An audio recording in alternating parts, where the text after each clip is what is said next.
sometimes embarrassing obstacles or things that mistakes they've made along the way. I always tell startups that when we do releases with embarrassing little anecdotes like that from their past, Inc. magazine and Fast Company often pick that up.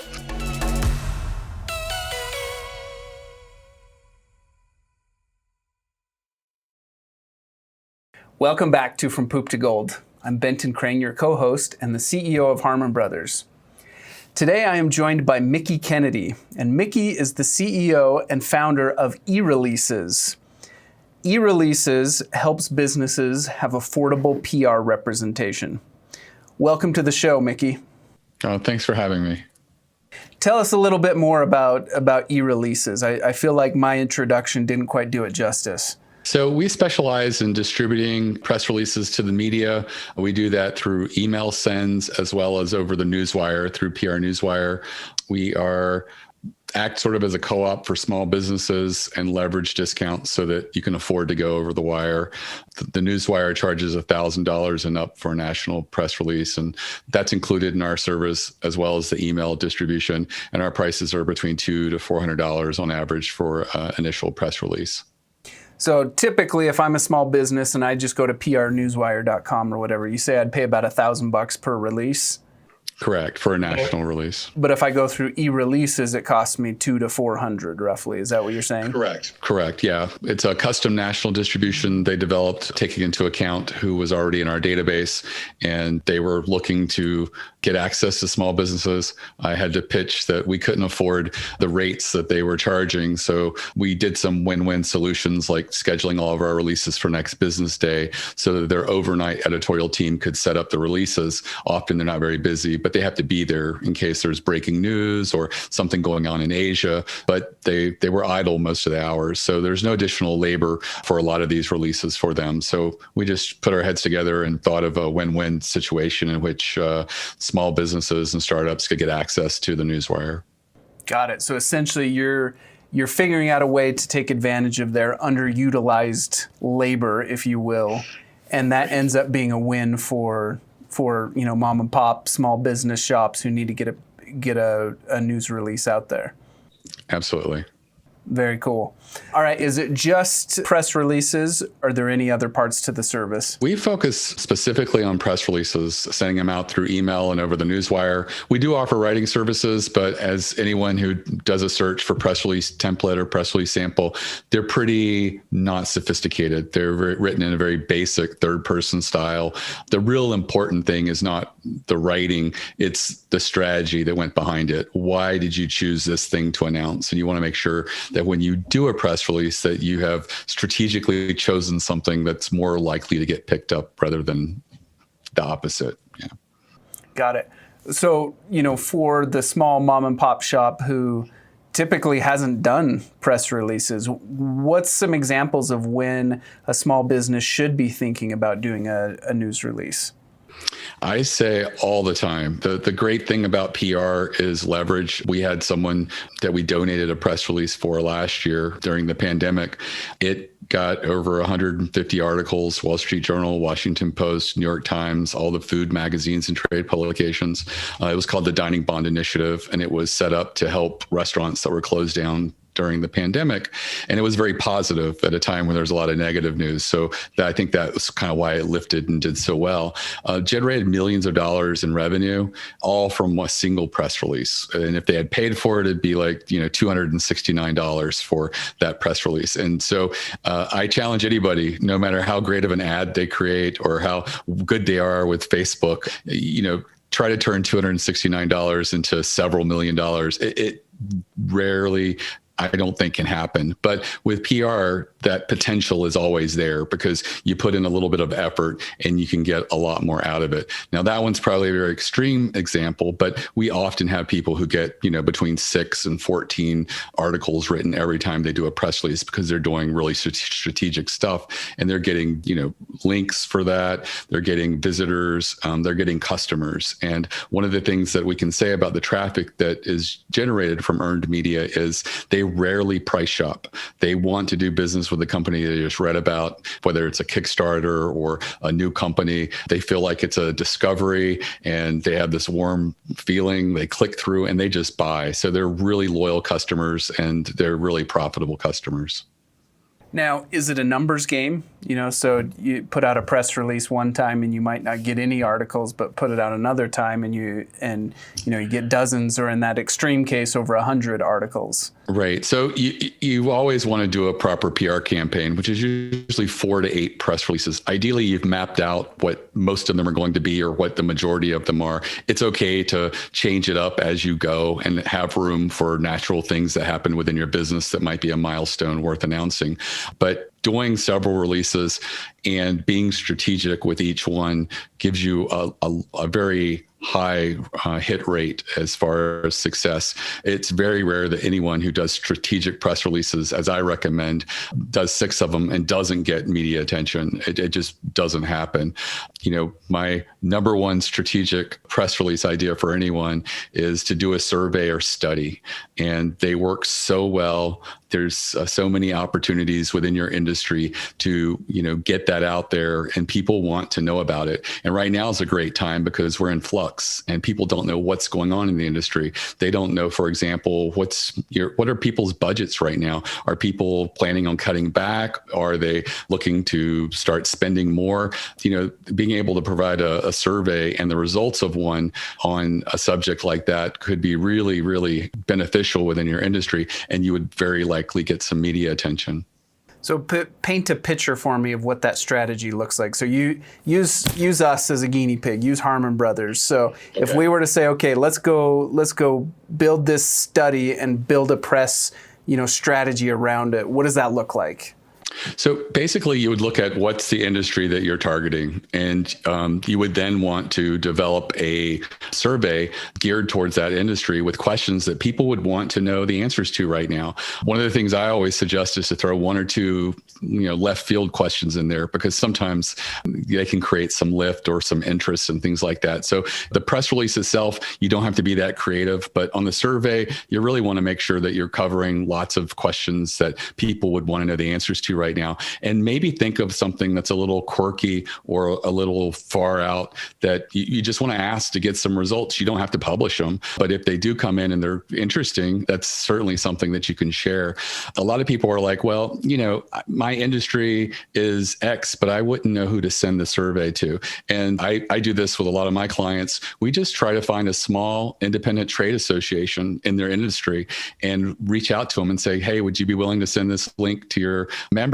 We're doing a survey and we'll mention you in the press release we'll be issuing over PR Newswire. And almost always these small trade associations get no love. So the fact that they'll get mentioned in a press release really appeals to them. And it's just very simple of just sending the link to their members. Sometimes even just sharing it on social media is enough. And you get the results, you tabulate them, figure them out, generally put a page on your website where you publish the results, and then write a press release about what was the most interesting things that you found in your survey and study, and put a couple captivating quotes in there, and then just publish, and you should get results. I have one client that does 30 to 40 surveys a year. They cover lots of different industries and lots of different verticals, most in the high tech space, and people really look forward to getting those surveys because they're constantly checking that industry's temperature on a lot of hot button things that are really going on right now at this moment. And so they always get between, I would say, 12 and 24 articles written for every press release they do. And they're doing, like I said, 30 to 40 of these a year. Wow. That's super fascinating. I'm sitting, the wheels in my head are spinning as we talk, and I'm like, I think we might need to go spin this up here at Harmon Brothers. Give that a whirl. Thank you for the advice on that. Let's shift gears a little bit. So, Mickie, if you would, take us back in time and tell us a little bit about the journey of how you got here. Sure. So around 25 years ago, I was finishing up graduate school, looking for a job. I was doing an MFA in creative writing with an emphasis in poetry. I kind of felt like being a server was always in my back pocket and what I'd probably do. But I found out that after standing 8 to 12 hours on your feet a day, it's not something I really enjoyed. So I went and worked with a telecom startup. They liked that I could write very well. I was employee number 3, so they're looking for someone who could do a little bit of everything. And one of those things was developing press releases and sending them out. At the time, it was on a cutting edge fax machine that held 100 numbers. And unfortunately, we had 180 journalists we had to fax. So I would program 100 numbers, hit send. It would take all day. I'd delete all those numbers and then put 80 to 90 more back in there and hit send again. And we started getting people calling and saying, I got your press release. Could you just email it over? We published a lot of telecom numbers and statistics, and they said it's just easier to cut and paste from Microsoft Word. And I mentioned it to my boss. I was like, it looks like email's the future of this. And he said, it could be a good business there. And so I told him I was thinking about starting it. And he said, go for it. Just continue to work your 60 hours a week here and we're good. And so I spent a year contacting journalists, asking them if I could send them releases on various industry subjects. Almost everybody, I guess that was about 24 years ago, said yes. And I launched almost 23 years ago with about 10,000 journalists in my database. And over the years, PR Newswire reached out to me and said, hey, we see that you serve small businesses. We think it'd be great if you offered a Newswire distribution as well. And I said, I think it would be great if they didn't have to pay $1,000 to send a release nationally over you. And so we just sort of collaborated to figure out a win-win situation. We don't want to take away their business, which is larger businesses and people who can afford a lot of bells and whistles. But we were really trying to carve out a way to serve small businesses and these micro companies and entrepreneurs that normally would just never pay $1,000 to move a release. That's awesome. Now, along that 24-year journey, I'm sure there were some dark moments along the way, some things that you had to overcome. Can you take us to one of those dark moments? Well, I had a dark moment with labor. I am a terrible manager of people. It's not surprising. I think a lot of people go in business for themselves because they just don't collaborate well with others. And I found that I was not happy with my employees and they wouldn't stay very long. And I hired a friend who was a HR consultant. She doesn't normally work with small businesses, but she was tired of hearing me at mastermind after mastermind complaining about my employees. And she said, the staff is good enough. People are getting, kudos and testimonials for great customer service. I think you're just too hard on them and you need to quit micromanaging. And I couldn't help myself. So in April of 2015, I told the office, I'm out of here. If you need to reach me, you can reach me by phone or email, but I'm not going to be listening into your calls anymore. I'm not going to be standing behind you when I don't like what you're saying. And now everybody that was there at that time is still there. And that's been, almost 6 years or so now. And so it worked. And I just realized that my strengths are marketing and strategy. My strengths are not managing people. No one is ever going to talk on the phone the exact same way you will as a marketer. And you're thinking 3 steps ahead. How do I want to position what I'm going to say? And I just have to be happy with the fact that my staff seems to care and do a responsible job. Now, did you replace yourself in that role of managing people? Well, I took someone that was there and who was much senior than everyone else, and everybody always went to her. And I just changed her role to managing editor instead of just regular editor, and just said, you're in charge of the day-to-day stuff. But she's such a cheerleader and she's so friendly and everybody respects her. And it's just a completely different dynamic than me, the micromanager who was always coming to people with, it's not the way I would want you to do it. And I just realized that my strength isn't managing people and being there amidst them.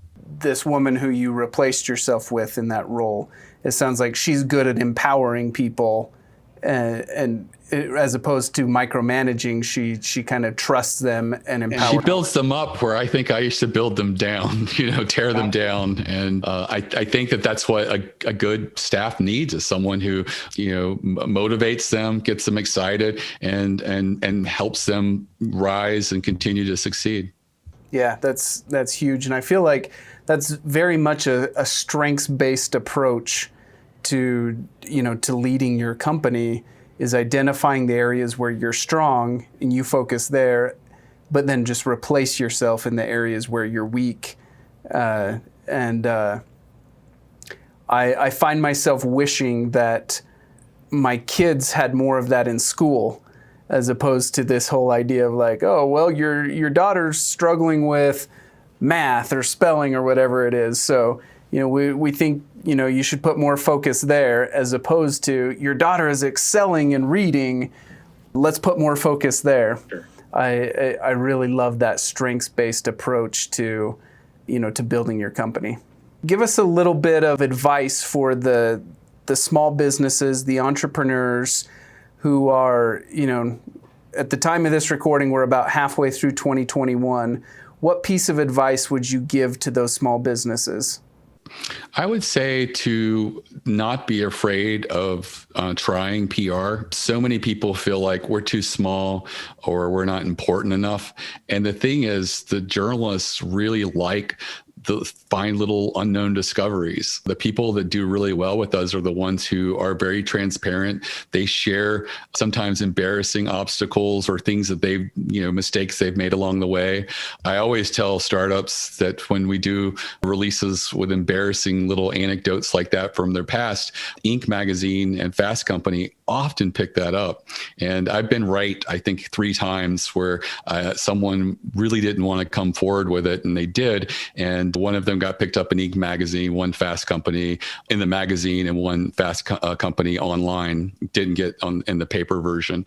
But, I think that if you realize that journalists like to be seen as little curators, and they don't like picking out the giant, billion-dollar behemoth and write an article about them. They like picking out the little nuggets that are discoveries and that people don't know about. And taking that and building out your story and sharing your story with the world is a really great way to sort of, get that experience out there, and perhaps have a journalist who champions you and writes articles about you.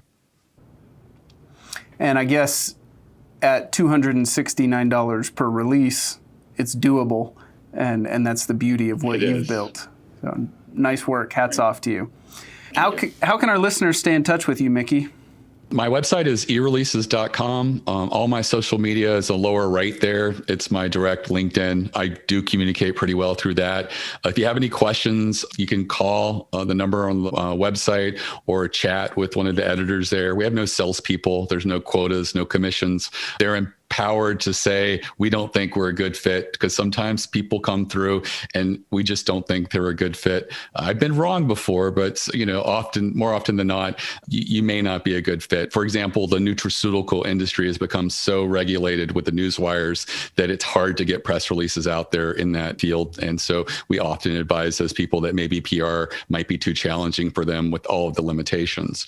I also have a free strategy course that I set up. I'm trying to get my customers to take it and learn how to be more strategic, because I know if they do more strategic press releases, they'll get more results, they'll do more press releases. And if your visitors want to check it out, it's less than an hour long. It's at eReleases.com/plan, PLAN. And again, it's completely free. I am not in the course business, so I'm just trying to get people to learn more about PR and build out some strategic stuff. Got it. So that's eReleases.com/plan, PLAN. Awesome. Well, Mickie, it's been a pleasure to get to know you. Thank you for coming on the show and sharing your expertise with our listeners. Thanks for having me.